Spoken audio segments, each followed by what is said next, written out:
नमस्कार दोस्तों, मेरा नाम है आकाश और मैं आप सभी का अपने YouTube channel A to Z study में बहुत बहुत स्वागत करता हूं।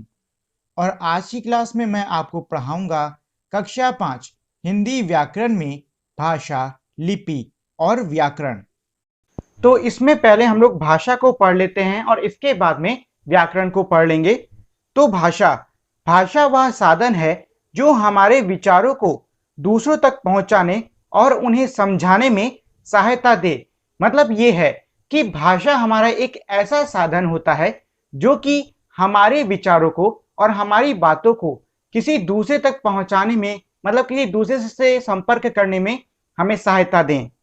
और अगर कोई दूसरा व्यक्ति हमें कोई बात बताना चाहता है या फिर हमें कोई बात समझाना चाहता है तो भी वो इसी साधन यानी कि भाषा का प्रयोग करके हमें बता सकता है।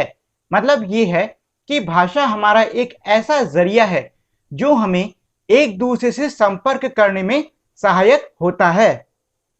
चलो इसको उदाहरण की मदद से और अच्छे से समझ लेते हैं।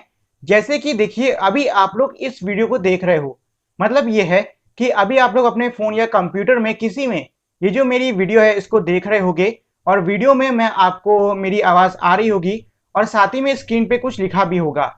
तो जो स्क्रीन पे लिखा है और जो मेरी आवाज आपको आ रही है वो भाषा हुई, क्योंकि जो आवाज आपको आई और जो वीडियो में लिखा आपको दिखा, ये दोनों चीजें मेरे विचारों और मेरी बातों को आप तक पहुंचा रहे हैं। तो आगे बढ़ने से पहले मेरी आप लोगों से एक छोटी सी रिक्वेस्ट है, वो है ये कि अगर आप लोगों ने अब तक इस वीडियो को लाइक और शेयर नहीं किया है तो इसे लाइक और शेयर कर दें। अगर नए हो तो मेरे चैनल को सब्सक्राइब कर दो और साथ ही में बेल आइकन भी दबा दो, जिससे कि आपको मेरे चैनल के सारे अपडेट्स जल्द से जल्द मिल सकें। अब इसके बाद में है भाषा के प्रकार। तो भाषा के हमारे 3 प्रकार होते हैं। मतलब ये है कि हम अपने विचारों को 3 प्रकार से व्यक्त कर सकते हैं, जो कि है मौखिक, लिखित और सांकेतिक। तो देखिए, इसमें जो सबसे पहला है वो है मौखिक।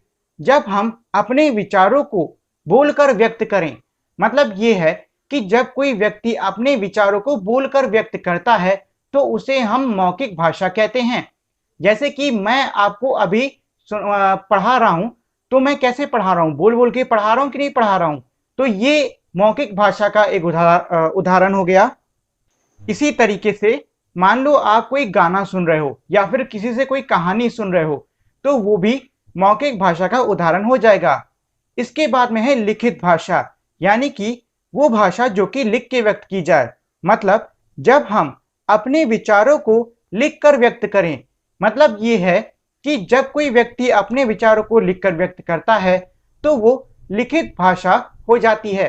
उदाहरण के लिए मैं अभी आपको वीडियो में कैसे पढ़ा रहा हूं, वीडियो में मेरी आवाज भी आ रही है और साथ ही में आपको स्क्रीन पे कुछ लिखा हुआ भी दिख रहा होगा। तो जो लिखा हुआ है ना, उसको हम लिखित भाषा कहेंगे। मतलब ये है कि ऐसे विचारों का आदान प्रदान जो कि लिख के किया जाए।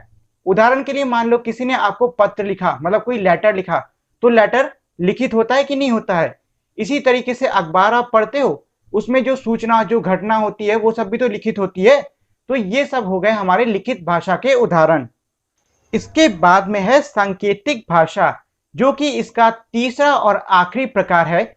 सांकेतिक शब्द का मतलब होता है इशारों की मदद से। जब हम अपने विचारों को संकेतों की सहायता से व्यक्त करें, मतलब ये है कि जब हम अपने विचारों को संकेतों यानी कि इशारों की सहायता से व्यक्त करते हैं तो वो हमारी सांकेतिक भाषा कहलाती है। जैसे कि आपको पता होगा कि दुनिया में कई ऐसे लोग हैं जो कि बात नहीं कर सकते, मतलब वो बोल नहीं पाते हैं। अब देखो, उनको जब भी किसी से कोई बात करनी होगी या फिर अपने विचारों को किसी और को बताना होगा तो वो बार बार तो लिखते फिरेंगे नहीं, इसीलिए उनको बार बार ना लिखना पड़े, इसीलिए इस तीसरी प्रकार की भाषा की खोज की गई। इस भाषा में एक व्यक्ति इशारों की सहायता से अपनी बात दूसरे व्यक्ति को बता सकता है। और साथ ही में आपने देखा होगा कि कभी कभी जब आप लोग क्लास में बैठे होते हो, बहुत शोर कर रहे होते हो, तो टीचर आपका इशारा करता है अपनी उंगली को मुंह पे रख के, जिसका मतलब होता है कि चुप हो जाओ। तो ये भी तो एक संकेत हुआ, ये भी हमारा सांकेतिक भाषा का ही हिस्सा हो जाएगा। इसके बाद में हम लोग पढ़ेंगे लिपि। तो लिपि पढ़ने से पहले मैं आप लोगों को एक बात बता देता हूं, वो है ये कि कई किताबों में मैंने ये लिखा देखा है कि जो हिंदी है वो हमारे देश की राष्ट्रीय भाषा है। एक चीज हमेशा याद रखना, हमारे देश की कोई भी राष्ट्रीय भाषा नहीं है। हो सकता है आपको किताबों में लिखा दिख जाए, हो सकता है आपको कई लोग ये बोलते हुए भी दिख जाएं, लेकिन एक चीज हमेशा याद रखिएगा, हमारे देश की एक भी राष्ट्रीय भाषा नहीं है, बल्कि हिंदी के साथ साथ 22 जो भाषाएं हैं उनको क्षेत्रीय भाषाओं का दर्जा दिया गया है, लेकिन इनमें से कोई भी राष्ट्रीय भाषा नहीं है। हाँ, ये जो हिंदी है ये हमारी ऑफिशियल लैंग्वेज है, मतलब कि जो हमारे सरकारी काम होते हैं वो ज्यादातर हिंदी और इंग्लिश में होते हैं। जो हमारे देश के अंदर के काम हैं वो आपके हिंदी में होंगे, और जो देश के बाहर के काम हैं वो ज्यादातर इंग्लिश के होंगे। लेकिन इसका मतलब ये नहीं कि आप देश के अंदर इंग्लिश का इस्तेमाल नहीं कर सकते हो, आप पूरा कर सकते हो। सिर्फ एक तरीके से ये है कि एक स्टेटस दे दिया गया है हिंदी को कि हाँ ये हमारी ऑफिशियल लैंग्वेज है। फिलहाल ये चीज इंपॉर्टेंट नहीं है, इंपॉर्टेंट ये है कि याद रखना, कभी भी कहीं भी ये मत लिखना कि हिंदी हमारे देश की राष्ट्रीय भाषा है, बल्कि हिंदी हमारे देश की राष्ट्रीय भाषा नहीं है। आपको भले ये किताबों में लिखा मिल जाए, लेकिन ये चीज सरासर पूरी तरीके से गलत होती है। तो चलिए इसके बाद में हम लोग लिपि पढ़ लेते हैं। लिपि या लेखन प्रणाली का अर्थ होता है किसी भी भाषा की लिखावट या लिखने का ढंग। मतलब यह है कोई भी भाषा किस तरीके से लिखी जा रही है वो हमारी लिपि होती है। ध्वनियों को लिखने के लिए जिन चिन्हों का प्रयोग किया जाता है वही लिपि कहलाती है।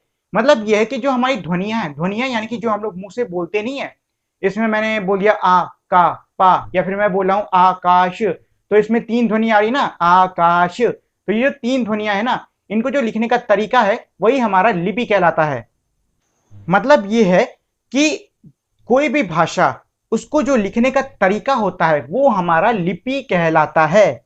जैसे कि जो हमारी हिंदी भाषा है और जो हमारी संस्कृत भाषा है, इसकी जो लिपि है, मतलब इसका जो लिखने का तरीका है, उसको हम देवनागरी कहते हैं। इसी तरीके से जो हमारी पंजाबी भाषा है उसकी लिपि है गुरुमुखी। ऐसे ही अंग्रेजी भाषा की लिपि है रोमन, और उर्दू भाषा की लिपि है फारसी। मतलब ये है कि हमारी दुनिया की जितनी भी भाषाएं हैं उनकी कोई ना कोई लिपि होती है।